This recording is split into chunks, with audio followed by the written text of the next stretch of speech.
Another day, another basketball stories na naman ang pagkikwentuhan natin. At ngayon nga ang balitang trade ng Los Angeles Lakers at Sacramento Kings at ang balitang pag-trade na ng Golden State Warriors kay Buddy Hield. Naresolba na nga sana ng Sacramento Kings ang kanilang problema sa kawalan ng point guard sa pagkuha nila kina Russell Westbrook at Dennis Schroeder ng nagdaang offseason.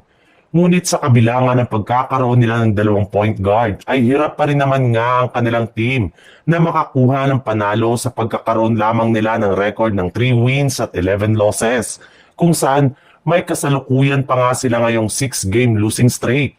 Literal nga na hirap sila na makakuha ng panalo kahit hindi naman ganong kalakasan ang kanilang mga nakakalabang kupunan.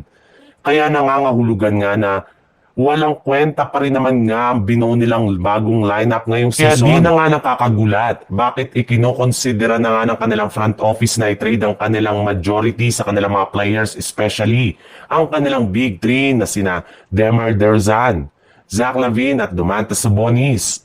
Bukod rin dyan ay plano na rin ng Kings na i-trade si Keon Ellis ngayong season.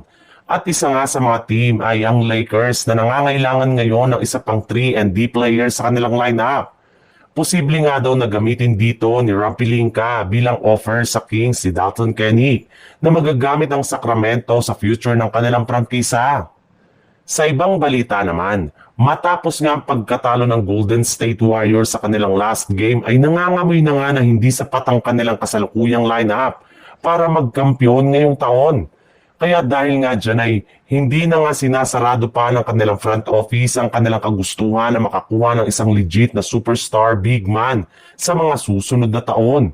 At kasama na nga sa mga pinagpipilian nila ngayon na bagong center ay sina Bam Adebayo mula sa Miami Heat na kasalukuyang nire-recruit ngayon ni Jimmy Butler na lumipat sa Golden State Warriors. Kasali rin naman nga dito si Giannis Antetokounmpo na hanggang ngayon ay plano pa rin nilang kunin sa isang trade sa mga susunod na taon para itandem kay Stephen Curry.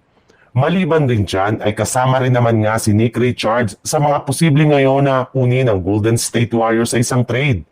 In fact, meron nga sila ngayong sapat na trade asset para makakuha ito mula sa Phoenix Suns gamit ang kanilang mga players na sina Moses Moody, Buddy Hield at 2032 first round pick.